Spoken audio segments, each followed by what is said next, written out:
Dito po, tatrabaho na po mga bossing. Yan si General Hernandez. Yun ang aming kernel sa likod oh. Kernel ang dating eh. Kami mga tuta-tuta nila eh. Guys, nandito na po kami sa Ay, ilagan ni Isabela guys. Masama pala to kumakain ng tapa sa umaga. Dapat ito sardinas lang eh. Guys, siyempre maganda na yun. Yung tagal ulit tayo hindi nakakapunti dito eh. Lockdown pa kagayan, anong nangyari dyan? Tawagan mo na si Papa mo doon, patay ng baboy. Punta na dito na kami sa bayan mo. Yaman pala ng tiga-ilagan. Ano yaman nito? Binilag mo ba yung hotel natin? Ha? Binilag mo ba yung hotel natin? Oo, ang ganda ng hotel natin eh. Malapit-lapit na hotel pala dyan sa kanila. Oo, yun sinasabi ko pre sa... Ito, yung sinasabi nakasentro mall. Kanya lang alas 2 pa ka namin gabi. SM pala to, akala ko Sentro Mall. Maganda yan pre. Save more pala to eh. Pangalan? Save more. Ano itong hotel? Ano yan? One Dream. Dreamland Hotel? Dreamwave.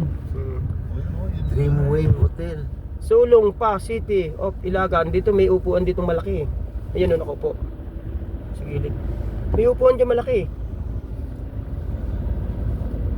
Pero dahil yan ay Robinson ba yan? Hindi ho. SM, Hindi Save yan. More. Hindi yan ang sentro. Kasi mga huli nang nakatayo yan eh. Save More eh. Nakakuha ng mga bakanting lupa yan Dito eh. yung dito yung mga Kapitolyo. Yun, yung Kapitolyo eh. Ayun nga, may terminal pala dito ng mga no? Sa Kapitolyo? Ayun dito. Nadalan natin. Nandun ba sa kaliwa, sir? Kanan dito. Sa kanan ba? Hula lang akin eh. Hula lang naman yun sa akin eh. Yung pa yung Kilamay, barangay pa? Malayo daw dito, sir. Malayo sa bayan? Oo, malayo. Ay, ilagan ba si Miles? Oo, tiga rito si Mais. Kaya mayroon silang farm ba? Oo, maraming Kasi hindi ka naman alagang pwede baboy. mag-farm sa bayan eh. Oo. Sa sana, Reklamo ka. sa loob sana ng mall, kaso hindi daw pwede, maingay. Reklamo ka. Oo, malayo. 4 km ang bayan, ang syudad. Oo. Higpit pala dito, daming checkpoint. Yung utog yun eh. Hindi, sa ano yan, sa communic na yan eh. Updated kayo kay Sunshine Cruz ha? Kaya ano naman? Gumanda eh.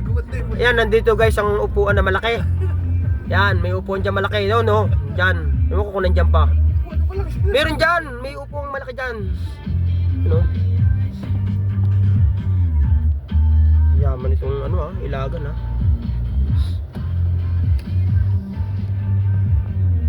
Pagkika namin ni brother. Naulan dito guys, oh. Nauna nakatulog kay brother. Dito, daw, yung malapit na mag-senior, natutulog na rin ng maaga. Ang aga naman gumising, alas 2, lugi rin. Natulog pa ng maaga, talos alas 2 naman gigising. Nakakuha pa oh. Inukwentuhan ko na nga, mamay naglilik na naman. Sabi ko, oy, ayos na. Alas 6. Ano ba yan baya? Tulog na naman. Tulog na naman? Nakakuha pa na kanakaw pa ng isang oras. Grabe na to. Birthday mo pare, dadagri mo ka birthday mo. Kita mo, birthday ko pa. Nagtatanong na namin yung kung niluluto sa bibi mo. Ay, ganon. Para di kayo. Ang swerte ko naman. Sabi ko, Oo nga, yan. Brother. Oo nga, ilang ikot bibi na. nakatay? Ikot tayo, ikot. Ilang bibi? Tatlo eh. Sabi ko, tayo natin sa waiting. Kaya daw sa birthday. Sabi ni Angelo. Ito yung upuan malaki siya, sabi ko yan, no? Ayan ang laki upuan, no? Yan. Oh. Susunod nga yan. Upuan, laki ng upuan. Yan guys, napunta ang maingay dito sa Ilagan. Matahimik ang tao dito. Tayo lang maingay, sir. Sabi nga ni Dad, tahimik yata. Tayo lang ang maingay eh. Kasi Dan eh. Ba't kasi Pumunta pumunta yung driver nyo, si Narch. Tahimik yata. Kaya ako pagod. Nag-iisip sa pagdadrive, sobrang layo.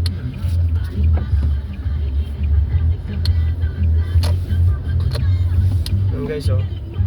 Oh, yan, pakita ko sa inyo upang malaki yun, oh. Oh, may pangalang Ilagan. Oh, yan, oh. Yan, oh. Upang malaki. Kaso, mag-withdraw muna sa, PP out muna. Yung taga 4 piece.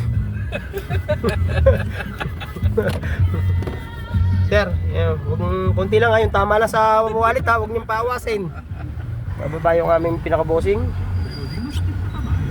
Yan. Si Dan Fernandez. Kamag-anak pala niya ni Sir Pino si Dan Fernandez na. Kaya pala artistahin. Artistahin siya, gigilin. Oo, artistahin no. Yan si Sir Pino.